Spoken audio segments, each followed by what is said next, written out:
I'm tired of this, Grandpa! That's too damn bad! Hey gamers, wanted to talk about a little bit of news today. There was some Inazuma Diaries going down about the new island. The island does look amazing. One of the best looking islands, I think, in the game so far. It might be my favorite because it's kind of spooky looking. And they talk about some enemies here. There's a cool fog overlaying the island. If you don't want any spoilers, you know, maybe you skip this video. But there is something I wanted to talk about after we talk about the island that I'm a little frustrated with MiHoYo. We'll get into the good stuff first. I like to open on a positive note, but there's something that's really ticking me off. And I want to talk about it! Now let's get into the content. Surumi Island. Is that how you pronounce it? Surumi Island in 2.2. We're going to get this next week. Like we're on the cusp of this bad boy. I think it's on the 10th or something like that. We're right on the cusp of it.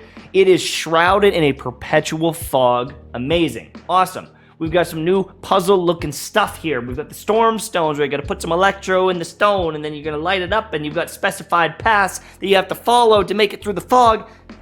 Awesome. This is really unique. We've never seen anything like this. By following the white glowing stone piles, you'll be able to tread some of the specific paths through the fog. When you lose your direction in the mist, you will rely on the guidance of these light sources to find the way forward again. Now, we don't know exactly how this is going to work. Does that mean we can just explore willy-nilly blind and maybe find some cool secrets? Does it mean you're going to get sent back like Legend of Zelda? When you're in Zelda and you go the wrong path, it sends you back to the beginning? I don't know. But this is going to be a pretty cool mechanic, lighting our way through the darkness.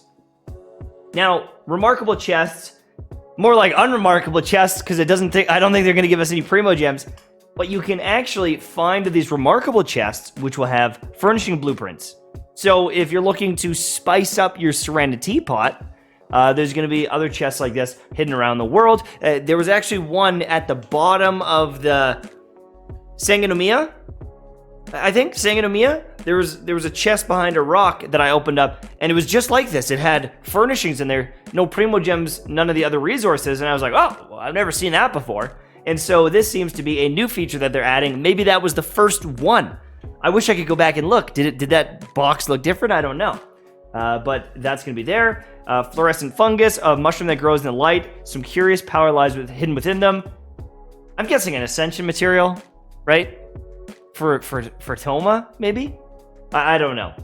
But there's some Fluorescent Fungus as well. But these are the bad boys. These are the things I am most excited about. A new enemy to fight and a really cool looking enemy overall. These little Rift Hound whelps, and then there's the actual Rift Hound. What an amazing enemy. It looks so cool. The only issue is even if you've got a big Zhongli shield, these cause corrosion, like the Spiral Abyss Floor 11 right now. And so if you get hit by these bad boys, it'll actually cause you to bleed out. And so healers, get some value. Hey, yo! It's like a werewolf in the mist trying to take you out. I'm really excited about it. We're going to see him in Spiral Abyss. They're going to throw him in as a boss fight, whatever. I'm excited because there's also, multiple versions here. But going down further, it makes them even better as you go. Okay? As you go, they get even better. So we got the corrosion. We know about this. That's a little sussy baka. We don't want to get bleeded out, but it's going to happen, right? Now, here's the big one. We know how this effect works. That's nothing new. Here's the big one. When they take elemental damage from their respective element, they will enter an elemental devourer state that will allow them to fight more fiercely at the cost of lessened resistance to that particular element. Did you see that? Did you see that? He goes blah, blah, blah, blah, blah, like a freaking transformer and says, I'm gonna kill you. It's like berserk mode. Lower resistance, takes more damage, but is gonna dish out more damage. Awesome! Sweet! That's really cool. I'm actually really excited about that. I don't know. I just think that's fun. It's something spicy. Maybe you could use that to your benefit. Maybe you are going to get hindered by it and you don't want to do it. We don't know how it's going to perform. Are they going to one-bang you when they're empowered? I don't know. There's going to be more in the future. We'll see you next time. But those are the big ones here. But this is the one. This is the one I want to talk about here. This is the one I want to talk about that. It just, I don't know why it tilts me. I don't know why it tilts me, but it just seems so tone deaf. Like, truly, it does. You know, people are mad about the anniversary, and they don't acknowledge it publicly in the developer letter. People are upset about Amber and Chi-Chi balance since day one. It's not in the developer letter. People are getting stuck on terrain constantly in the game. Not addressed. Mona, Ayaka, issues with their movement. D-Luke, issues with his animations. There's so many, I don't even know the full list of issues that are in the game, and they haven't been addressed since the start of the game. Right? They haven't addressed so many issues. They haven't worked on so many bugs. And then they do the developer letters. And I always hope that they'll be like, yeah, we're going to do a balancing patch to like make up for some of these slacking characters. Xin Yan, her shield has been buffed. Or sorry, not buffed. Has been bugged since the start of her existence. Xin Yan has been bugged since the literal first day. And she's never been fixed. Her shield does not proc properly the mass majority of the time. Why? If you don't have C2 Xin Yan and proc the shields all the time with your ultimate, you know, if you're proccing them with your ultimate, you probably don't notice it as much. But Xin Yan's E is so bugged, it's not even funny. Now, most people don't know this because no one uses Xin Yan because she's bugged. She's not great. But she's literally been broken from the start. And those things still aren't addressed. And then they do stuff like this, where it's like, Zhongli's shield sometimes overlaps with Ganyu's crosshair, and it's hard to see. I use them together all the time. I've never noticed this, but you know what? They're going to work to optimize this. Cool. That's fine. And if it's impacting some people's ability to see, maybe they're colorblind or some other things, perfect. Accessibility is a good thing. So I'm never going to complain about this stuff, but it's like, all right. The next one here for the Hangout events, it's tedious getting all the different endings. Agreed. It is super tedious. That's why I don't do most of the Hangout events, but they're actually going to be putting it so that it will save the choices you've made so you know which ones you've made, and you can get the different endings. If you just want to speed click through, honestly, cool. Controllers for the PS5 not working with PC. Yep. Fix it up, baby. Fix it up. The transport missions, taking too long. Agreed. They do take too long. They're very slow in Inazuma. They're going to speed it up. Awesome. And then I read this. And I'm like, okay. Yes, dude. I saw Raiden Shogun, and I'm like, oh, they're going to fix her not working with Beto. I was like, yes, this is a moment we've all been waiting for. Raiden Shogun's elemental skill is too bright if you look at it for too long. I mean, sure. But is this the pressing issue with Raiden Shogun? Is this the one that 80 videos were made on? Is this the one that was causing some people to skip and rage? You're not even going to address that it doesn't work with Beto? They talked about it and they said, yeah, it does, just the way it triggers. They talked about it, but obviously people didn't like that answer. Obviously people are frustrated that she doesn't work with Beto. And people are still using her and she's still in some really good teams. But it's like, the brightness of the animation is the main thing we're going to talk about here.